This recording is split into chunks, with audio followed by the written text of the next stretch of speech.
The CNBC app. Global market news in one place. Customizable sections and personalized alerts. Stocks tracking, interactive charts and market insights all in your hands. Stay connected. Stay informed. Download the CNBC app today. Very warm welcome to Squawk Box Europe with two grumpy old... But no, it's me and Ian. Good morning, Kingy. Morning, Sedges. Morning, right. OK, these are your headlines.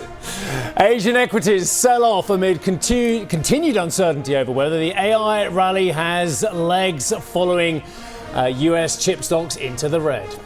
The US strikes Iran for a sixth straight day, reportedly hitting bridges in the south of the country as the Strait of Hormuz standoff escalates.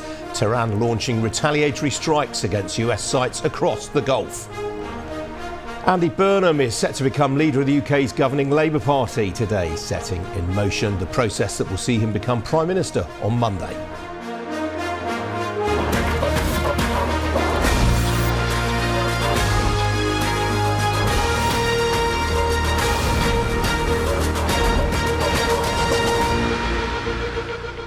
I'm a terrible human being, Ian.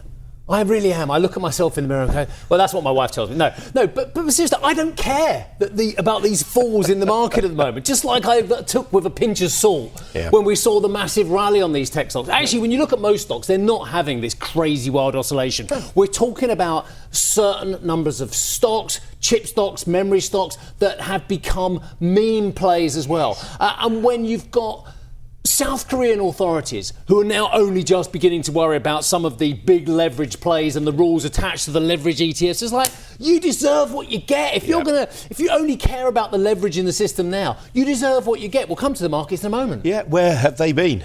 When you have SK Hynix and Samsung 40%. 40% of the market. No, but that's not enough, Ian. Let's leverage it up. Let's put let's juice it up, let's juice it up. Two stocks in South Korea are 40% of the market, but that's not enough volatility for me. I say we put a 3 times leverage bet on there. What do you think?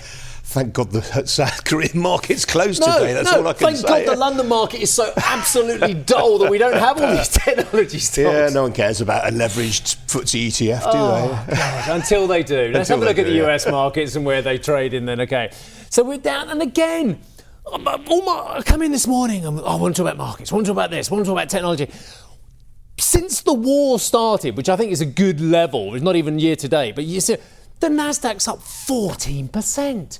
It's still up 14%, and we're really worried about it. And it's only down 5% from the record, by the way. So we're nowhere near correction territory. Yeah. And the stocks that have moved. But let me show you the chip stocks week today and what they've done. Because, all right, it's been tough. Look at that. I mean, Micron down 15%, Marvel down 21%, ARM down 20%. But hang on a second, Rod. The director Rod's champing to show year to date. And the point, he's getting ahead of himself, yeah, getting ahead of his skis or his Zimmer. But the fact of the matter is, they've had enormous moves. Micron's a great case in point. Let's show the year to date. Go on, Rod, let's do it. Year to date. Sorry, I need to get nearer. I'm the one with the problem. 190, let's say 198% up. Yeah. Micron. It's a real test for you and I. Yeah. It's like going to the opticians for you and I this morning, trying to look at this. Micron is up 200% year to date. Yeah. And we're worried about a small decline. This sell-off this week? Yeah. Look where it's come from. Do you know the range, the 52-week range on Micron? I had a look, so I know. So it has gone from the 52-week low of $100, yeah? It just closed at, I think, 853. It's gone from $100 to $1,250 per share. Think about that, ladies and gentlemen. What has changed in your world, in the chip world? What has changed in the AI story so much that a stock can go from $100 to $1,250 and is now down to $850? Yeah. And I would say to you, not a lot's changed. We've still got the same hope, the same concerns. Yeah, and do you know what? You could look at the chart of the Kospi and it would probably tell you much the same thing. Yeah. Well, I tell you what, why don't we get someone who's even better than you and I? In fact, that's not hard. Better than you and I looking at Asian stocks because they're continuing to come under pressure following that US session. JP Ong is looking at those very issues in Singapore. Lovely to see you, my friend. Yeah, happy Friday, Steve, but not a happy Friday here in Asia based on how all these markets are trading. It's interesting you guys brought up some of these sell-offs, really, because there are a couple of key indices in Asia that have now possibly entered that correction territory that you were referencing a while ago. You take a look at the Nikkei 225, for instance, which has fallen below 64,000 today's session, and it's coming about 10% off of those 12-month highs at the moment, which means they might be actually in that correction territory. Take a look at how those Japanese markets are doing. The sell-off in Japan, for instance, is happening in spite of the fact that we've seen the Japanese yen weaken once again. But again, that inverse correlation where the weak yen tends to support exporters, that seems to have broken down a bit in recent times, and also pointing at the significance, the growing significance that is for the tech trade in Japan. Take a look at Kioxia Holdings again. That's one of the memory chip makers that's actually listed in Tokyo, and they're one of the outsized losers in today's session following what's happened in Korea. By the way, Korean markets are offline, perhaps to their benefit today because of a holiday. So no trading out of Seoul, but after the blood loss that we've seen, for lack of a better term, in South Korea, it might be to their benefit they're not witnessing this massive sell-off and this unwind we're seeing in the markets, including hitting memory stocks like that of Kioxia today. SoftBank, again, the big tech investor, also plunging by 8.9%, not painting a pretty picture for Japanese markets. When we talk about tech, we also have to talk about one emerging market here, and that is Taiwan, the home of Taiwan Semiconductor, the biggest foundry and contract chip maker in the entire world. Take a look at Taiwanese markets, which also seems to have fallen from their 12-month highs of about 47,000. They're now at about 42,000 and also within that correction territory. TSMC, MediaTek, Honhai, these are all tech stalwarts out in Taiwan and making up a significant portion of the TAIEX's weighting also. We also have to remember that it's also a question of concentration risks for markets like Taiwan and South Korea today, and they're playing their part at the moment, because when these three sell off, you'll also see the TAIEX fall in a similar fashion as well. We can't bring up some of the tech stocks out in Greater China, but you can see also that the Hang Seng and Shanghai also have fallen, the likes of the Star Chip Index, which lists chip makers out in Shanghai, and the Hang Seng Tech Index also falling quite precipitously, even on a day, ironically, when President Xi Jinping of China addressed folks at an AI conference in Shanghai and talked about the importance of making sure that you move towards AI and you can accept AI, and that the growth of AI and the transformative issues of AI are something that China wants to take a more active role in, actually, for the entire world. Despite that, you're seeing that the Hang Seng and the Shanghai Composite all selling off in today's session. It's not a pretty picture for any of the markets that are open today. There's only a couple of bright spots we can see among some of the emerging markets in Southeast Asia, but really a forgettable end to what's been a very woeful trading week out here in Asia. And we can only hope that perhaps some of the selling pressure can let up in the week to come. Steve, it's back to you, and good morning, gentlemen. JP, I'm going to come back at you briefly. Sorry, you talk about woeful week, not a pretty picture, sure. No bright spots as well. It's a two-way market. Sorry, JP, I'm going to really disagree with you here, and you feel free to be robust back, because I actually think it's really important to have proper price discovery. I'm a former derivatives trader. I choose to trade the upside and the downside. I think it's really good that we're having a tempering moment where people recover a bit of their sanity from some of the moves we've seen, my friend. Now, I agree with you in that sense as well, Stephen, that, maybe this is also perhaps a moment of, it's important to have these moments of these questions, actually, because one of the questions that we've also asked, because of how fast we saw the prices of these tech trades actually surge in the last 12 months, is there too much money going into these trades? Perhaps the tech trade and perhaps the importance of AI and its ability to transform industries is there, but are we putting too much money into these trades, similar to what we saw in the dot-com boom of the late 90s? It seems that history might be playing its part as well, and maybe you're right. Perhaps letting out some of this air is indeed healthy. You did point out that a number of stocks are still up year to date, despite that precipitous fall over the last couple of weeks. But I think in Asia's case, there are questions because certain indices, like Taiwan, like South Korea, they have their own inherent risks because of concentration risks. You brought up leveraged ETFs, for instance, playing their part in South Korea as well. And perhaps this just hitting some of the markets here a little bit harder, because unlike the Dow and the Nasdaq, we are seeing correction territory now starting to threaten them. And we've also seen South Korea fall so precipitously. So yes, it might be important that there is some of this price discovery, but the rate at which we're discovering it might be something that's being hard for some of the markets here to stomach. Whether it is something that is actually merited or a par for the course when you're dealing for markets is anyone's guess at the moment. But yes, there are a lot of traders, I'll just say, that are not smiling based on what's happened recently, and they're just hoping that perhaps the punches can end sooner rather than later. Guess what, JP? I'm going to do a public health announcement here to all of our dear friends in Taiwan and South Korea and wherever they may well be, Kathmandu, Illinois.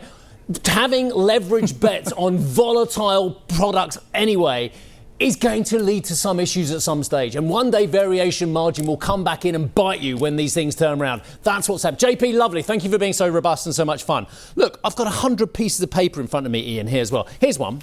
I don't know if we covered this one. This is from the FT this morning. This is my point. That I think a lot of US tech investors and people in that ecosystem and that merry-go-round aren't spotting as well. Great story. This is Jamie, John and Zhizheng Wu in the FT. Chinese AI startup Moonshot has released a large language model with capabilities approaching that of frontier US labs such as Anthropic as the gap between the two countries on state-of-the-art AI narrows. Now, it's a big story and it's a long story and it's a good story. My point is the obvious point. If you've got someone who's got this model out there that it can be adapted, taken on by a different ecosystem at a cheaper price than what Anthropic, OpenAI, Grok, you name it, are offering as well. That adds competitive threat and increased commoditization to AI. No one's saying AI is not going to be transformative, but we're saying that the profit that people think they're going to get from it could be diminished. Exactly. I mean, and this is the big threat that we've all been worrying about. Low-cost, open-source Chinese models. It's a terrible, terrible competitive threat. And actually, I mean, everything you said to JP there was spot on, by the way. I mean, you look at where we've come from. This is a healthy correction, 3 or 4% when the market's up. It's nothing. Yeah, it's every generation has to learn this, unfortunately. Yeah, absolutely, and it's actually rational as well. You look at something like TSMC's results this week. Okay, so they beat expectations. It was a beat, yeah. And then you look at how much they're upping their spend in the US. So they've upped CapEx. $100 billion. Yeah. I think they're now committed to investing in the US $265 billion. Wow. I mean, who knows what sort of return they're going to get on that investment? Absolutely. Look, you and I didn't get all this grey hair from not having seen a few cycles. Yeah, I mean, cumulatively, we've been in the market 250 years. Yeah, something like that. Anyway, my math may be slightly off. What about the US and Iran? What about the US and Iran? Yes, indeed. The US and Iran have exchanged intensifying fire with American strikes hitting several bridges and a railway station. According to Iranian state media, Tehran launched retaliatory strikes targeting US sites across the Gulf. Well, we show you what's going on with the oil price right now. There you go, WTI versus Brent. Both, Brent certainly above $85 a barrel there. Dan joins us now for more. Dan, where do we go from here? I mean, it seems like the Americans are going to carry on hitting them and Iran are just going to carry on resisting. I think that's a fair point, Ian. Good morning to you. Good morning, Steve. Look, what we've seen here is the United States now completing 6 consecutive nights of strikes on Iran. US Central Command out with a statement earlier today saying fighter jets, drones and warships were hitting dozens of military targets using precision munitions, they say, including sites that included coastal surveillance and air defense areas. CENTCOM also saying here that it's holding Iran accountable for the recent attacks on commercial shipping.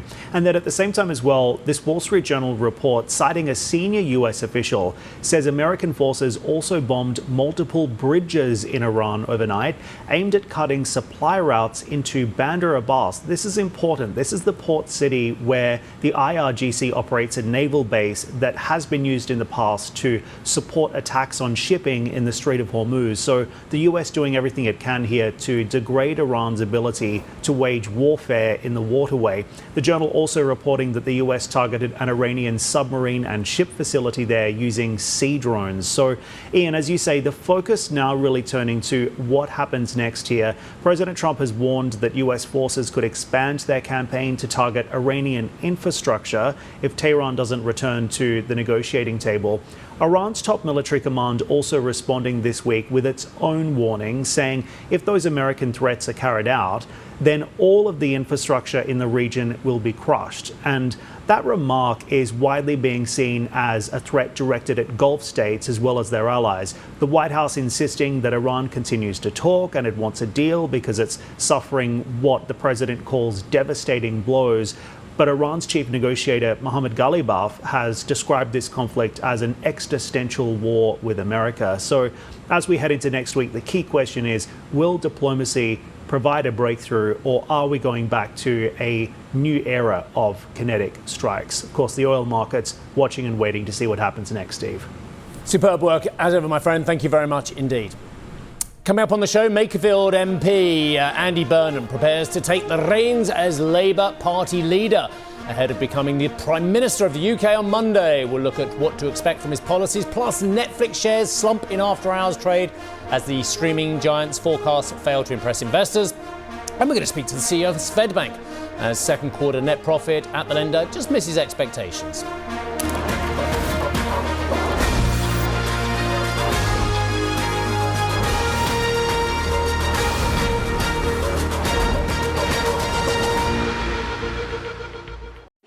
Executive Decisions is the new podcast from CNBC, where I ask powerful leaders about their decisions that changed everything. I'm Steve Sedgwick, and here's the CEO of Siemens Energy, Christian Bruch. Business leaders should not stay quiet in a world which is super complex. We sit in a privileged position, and we have to use that to ensure that a society remains prosperous, stable, successful. That's Executive Decisions with me, Steve Sedgwick. Get it wherever you're listening to this.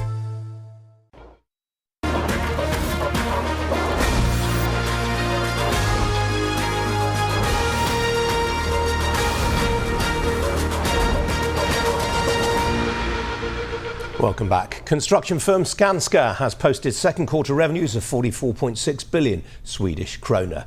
CEO Anders Danielsson spoke to CNBC earlier about the company's ability to mitigate risks.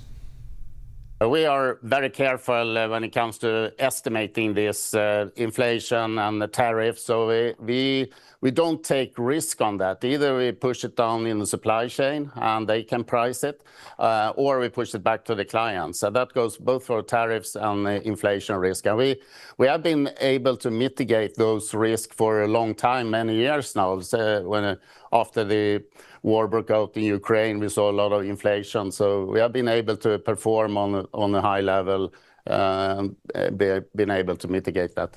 Volvo Cars retail sales declined by 6% in the second quarter of the year as it said it was, quote, executing in a very challenging market. Revenue for the quarter came in under analyst forecasts at 77.7 billion Swedish krona, while Volvo Cars CEO Håkan Samuelsson told CNBC about pressures in the Chinese market. The Chinese will put pressure on the whole car industry, no doubt. And they will be new, very strong competitors. So you need to prepare for that. And that's where really our relation to Geely is really an advantage. I mean, first, I already talked about this. For us, making a Chinese regional program would almost be impossible without Geely synergies. But of course, also here in Europe, we could have a lot of common parts in our cars, which will bring down the cost. And that's, of course, really important now when the competition is going to be increasing radically, I would say. Net profit at Swedbank came in at 7.2 billion Swedish krona in the second quarter. That's slightly below some expectations. The Swedish lender said costs increased due to restructuring program, whilst FX effects also hit net interest income. Delighted to welcome back to the show Jens Henriksson, who is the CEO of Swedbank. Jens, we're having a great Swedish time at the moment, speaking to Anders and Håkan and your rival, Johan Torgby, yesterday. I still can't work out why Sweden and Scandinavia isn't firing on all cylinders at the moment. There seems to be a lot that's going right, but equally so, there seems to be a stuttering performance, certainly at the consumer level, which means that things can't possibly go to the level that we all hope they would. Well, let me say first that rightfully, as you said, I mean, you're talking with great CEOs of great companies. And Sweden and the Scandinavian peninsula and also Estonia, Latvia, Lithuania are having a good time. But we're small open economies, and that means we're dependent on what happens in the world. If you look on growth in Sweden, I would expect around 2%, the same in Estonia, Latvia, and Lithuania, maybe a bit higher than up to 3%. But it's a great place to be in. So in terms of those key markets you mentioned as well, and look, Jens, I could ask you about those global factors, but you, like I, can't do much about some of them. We can't do much about tariffs. We can't do much about wars in the Middle East, but you can look after your own shop as well. So tell me about what is going on in Scandinavia and those Baltic nations you mentioned that is not quite moving as quickly as you hope it would do? Well, I would say first that the consumers had a tough time looking back a few years with inflation. And you have to remember that a lot of Swedes are highly leveraged, were highly leveraged because leverage ratio has gone down. And that meant when interest rates went up, with the kind of market structure we have, a lot of people kept back consumption. Then the government has been pushing more stimulus, and now the consumer is ready to start drive growth forward. And we also see a lot of investments in infrastructure and not the least defense. Jens, what assumptions are you making about interest rates for the rest of the year? I mean, the Riksbank did drop a hint the other day that they were ready to move if inflationary pressures continue to build. Well, they say they are data dependent and they follow what happens. Our economists, they think that the Riksbank will keep the interest rates flat and not make any changes. But of course, it depends of the inflation. When moving into a bit to Swedbank, we've seen quite a business focus. We've grown lending a lot. We've grown deposits and we see strong inflows of funds. And that means we are ready to capture market growth. We're ready to go ahead and make sure that our economies grow. Demand you seeing for corporate credit just now?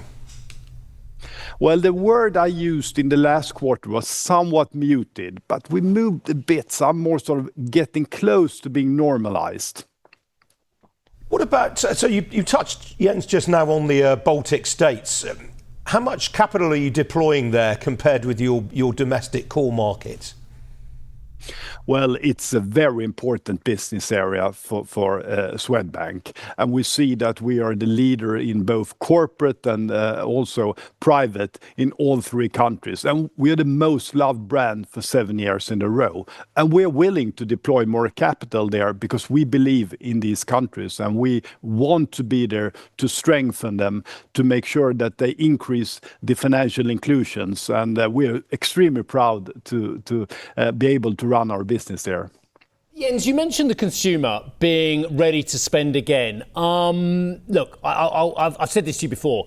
I look at Hemnet, the rest of like in the same way that everyone looks at Rightmove in this UK as well. I look at Hemnet and I look at their shares as well, and they're still trading at less than a quarter of their peak as well. And I think they're quite a good barometer for how much interest we're seeing in the the Swedish housing market as well. You say the Swedish consumer is ready to go again. I'm not so convinced, Jens.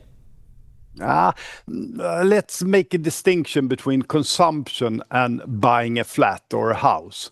We expect that house prices will increase, let's say, 3% this year and 3% next year. So we've seen sort of a bit more flattish development.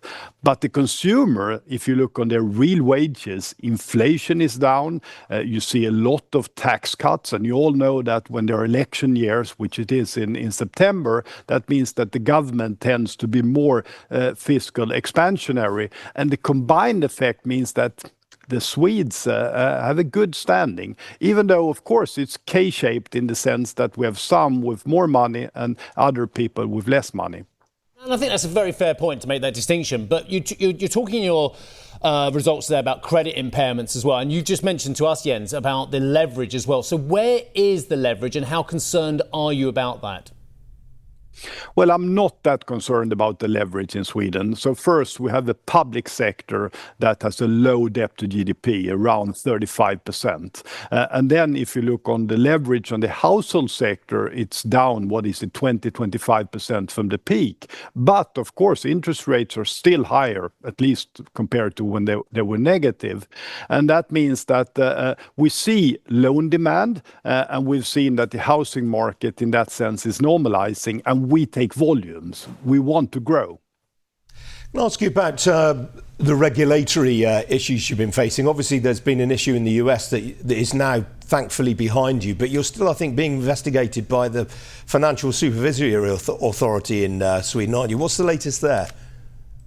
Well, the key, let start to say a few words about the investigations into our historical shortcomings. Yesterday, we had an agreement with the Department of Financial Services in New York, where we agreed to pay $50 million for our failure in close to a decade ago to provide responsive information to them.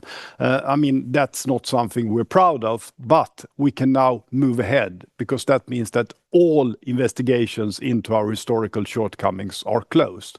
But being a bank means that there are a lot of regulators in different countries and different fashions that continuously will scrutinize us, and we like that, and they're always welcome to do that. Jens, having started this interview saying there's very little you and I and anyone can do about some of these global affairs, do you just want to talk about perhaps where you have the greatest concern on a global basis, on what resolution, whether it be tariffs, wars, what have you, could actually act as the best catalyst for business going forward? Well, as an old IMF, sitting in the board of IMF, I always go to the IMF for the best analysis. And they talk about the world being crossroads between, on the one hand, technological changes that are changing the way we see doing business and everyday life, and may even change the way we live, which is positive, even though it has a lot of risk. And on the other side, we see the geopolitical tensions. And I think that is the crossroads we are at right now. For Sweden and for Swedbank, it means to continue to adapt to new technology, continue to have a strong business focus, and be super proud that we are in the best possible region you can find, namely Sweden, Estonia, Latvia, and Lithuania.